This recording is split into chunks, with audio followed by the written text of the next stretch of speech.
अभी फिलहाल हमने ईस्टर के पर्व को मनाया है और जैसा कि परमेश्वर के वचन के अनुसार बहुत से लोगों की गवाहियों के अनुसार जो प्रभु यीशु मसीह के साथ थे, उन्हें ये गवाही दी कि यीशु मसीह मुर्दों में से जी उठा था। यीशु मसीह शुभ शुक्रवार के दिन अवश्य मर गया था और इसके भी अनेक प्रमाण हैं और ये प्रमाण यहाँ तक प्रमाणित किए गए हैं कि वैज्ञानिक लोगों ने भी इसे प्रमाणित किया है। परमेश्वर के वचन और परमेश्वर की सामर्थ से यीशु मसीह तीसरे दिन मुर्दों में से जी उठा। लेकिन प्रभु यीशु मसीह जिस देह में इस संसार में था वो एक अलग देह थी, लेकिन यीशु मसीह जब मुर्दों में से जी उठा तब वो देह एक चमत्कारी देह हो गई थी। उसी के बाबत हम कुछ बातों पर ध्यान देंगे और ये भी ध्यान देंगे कि यीशु मसीह की देह में जो जो परिवर्तन हुए वो क्या हमारी देह में भी परिवर्तन होंगे और कैसे होंगे, और कुछ विशेषताएं ऐसी हैं जो मैं आज आपके सामने रखना चाहता हूं। दाऊद ने आत्मा में होकर करीब 1000 वर्ष पहले प्रभु यीशु मसीह के लिए ये लिखा था कि यहोवा के अभिषिक्त जन का मांस सड़ने नहीं पाएगा। ध्यान दीजिए थोड़ा कि यीशु मसीह लगभग 3 दिन तक कब्र में थे, वो भी वहां की बेतहाशा गर्मी में, चट्टान की कब्र में जो बहुत ही तपती है। ऐसे में तीसरे दिन तक तो एक साधारण व्यक्ति की देह को सड़ने की कगार पे पहुंच जाना ही चाहिए, लेकिन यीशु मसीह जिस दिन जी उठा तीसरे दिन, उसका मांस सड़ा नहीं था। उसका मांस जैसा था वैसा ही था। ऐसा क्यों हुआ? आखिर उसका मांस सड़ने क्यों नहीं पाया? और जब अन्य मनुष्यों की मृत्यु होती है और उन्हें कब्र में रखा जाता है तो उनका मांस क्यों सड़ जाता है?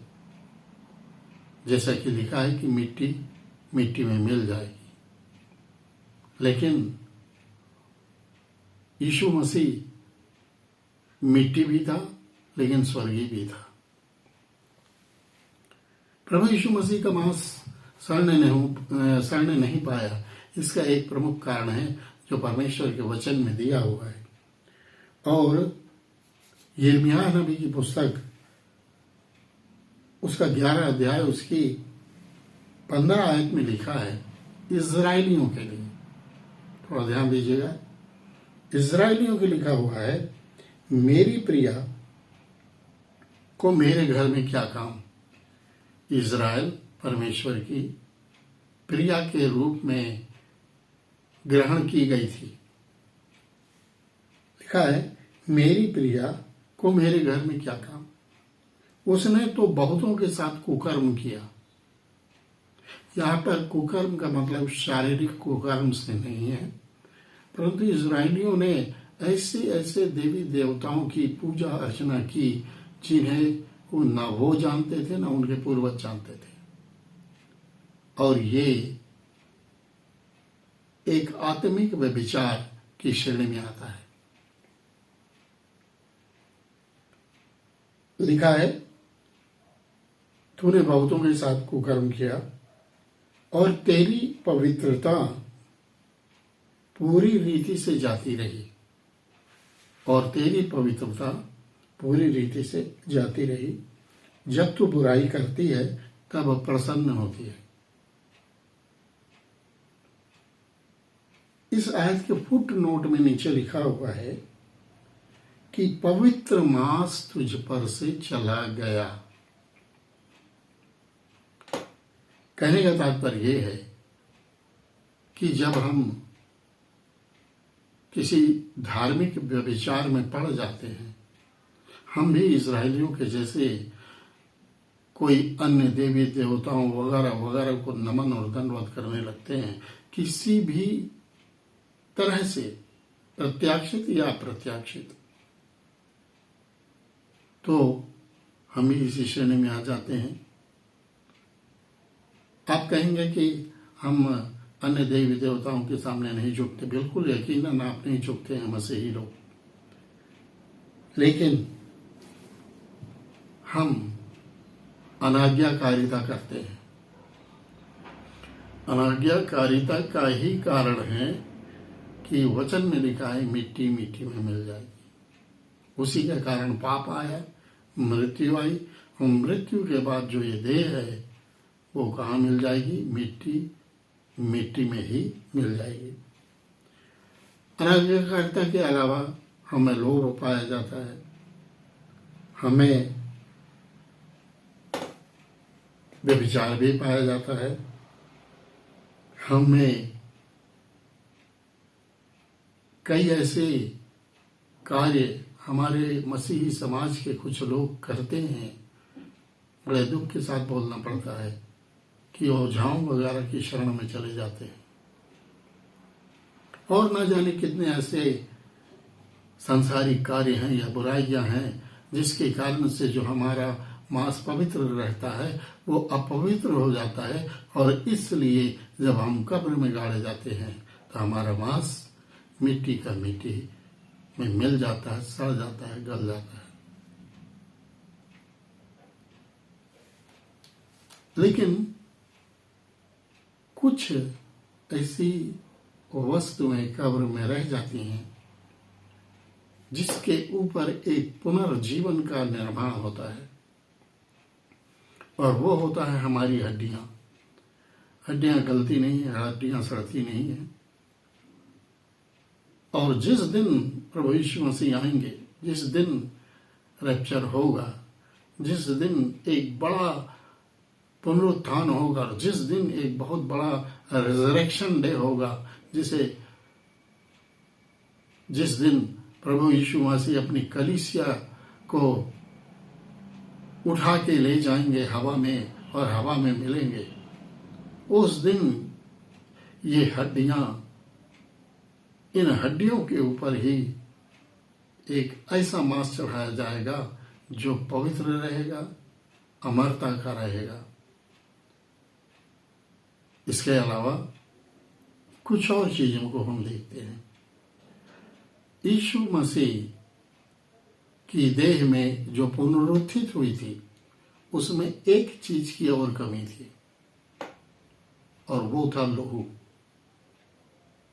आप कहेंगे कि ये कैसे? तो ऐसा इसलिए कि प्रभु यीशु मसीह जब मृत्यु को प्राप्त हुए और वचन के अनुसार से वो 40 दिनों तक शिष्यों से बात करते रहे, उन्हें स्वर्गीय राज्य के बारे में बताते रहे, और उसके बाद में उनका स्वर्गारोहण हो जाता है। वे स्वर्ग में बादलों के ऊपर चले जाते हैं। ये जो स्वर्गारोहण होता है ये प्रभु यीशु मसीह की उन्हीं हड्डियों का होता है, उसी मांस का होता है, लेकिन लोहू उस देह में नहीं रहता, क्योंकि परमेश्वर के वचन में 1 कुरिन्थी 15 अध्याय उसकी 50वीं आयत में लिखा हुआ है कि परमेश्वर के राज्य में मांस और लोहू का कोई अधिकार नहीं है।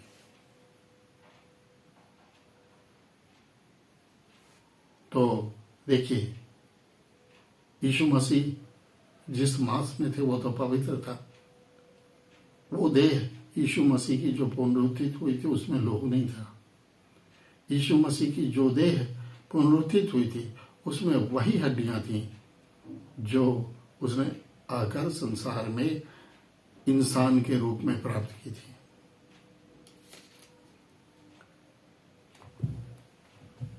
जो लोहू था उसका, प्रभु यीशु मसीह का, वो निष्कलंक लोहू था।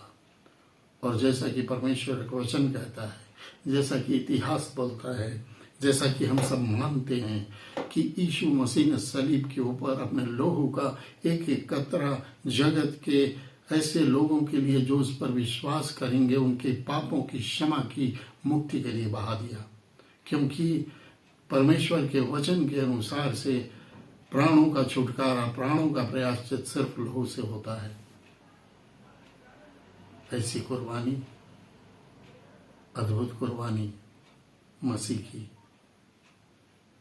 ये पूरे जगत के लिए है। ये सिर्फ मसीहियों के लिए नहीं है, पूरे जगत के लिए। आपको याद होगा कि मूसा ने यूसुफ की हड्डियों को मिस्र देश से ले आया था और उसका यही कारण था कि इन हड्डियों में ही एक अमरता की देह बनने वाली है। यीशु की पुनरुत्थित देह में कुछ और बातें हैं, जल्दी जल्दी से मैं बता दूं। यीशु की पुनरुत्थित देह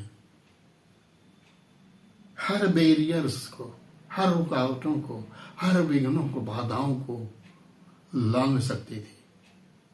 चाहे बंद कमरा हो, चाहे मोटी चौड़ी दीवारें हो, चाहे लेंटर वाला आपका मकान हो, वगैरह वगैरह, वह अंतर ध्यान हो सकती थी। इमाउस के मार्ग में जब दो मनुष्यों से मिले थे, और उसकी कथा आप जानते हैं, वहां पर वो दो मनुष्यों से बात करता है और उसके बाद में वो अंतर ध्यान हो जाता है। ये देहें खा पी सकती हैं, बड़ी अद्भुत बात है। संसारिक मनुष्यों की देहों जैसा ये देहें भी खा पी सकती हैं। इनमें गुरुत्वाकर्षण का कोई प्रभाव नहीं पड़ता। जैसे यदि हम एक बॉल को ऊपर उछालते हैं तो वो नीचे आ जाती है, लेकिन जब रैप्चर होगा, जब प्रभु यीशु मसीह का स्वर्गारोहण हुआ था, तो उसमें हड्डियां थी, मांस था, लेकिन फिर भी वो नीचे नहीं आती। ऐसी इधे हम प्राप्त कर सकते हैं आत्मा में चल के, और एक दिन ये अवश्य होगा। परमेश्वर अपने वचन पे आशीष दे। आमीन।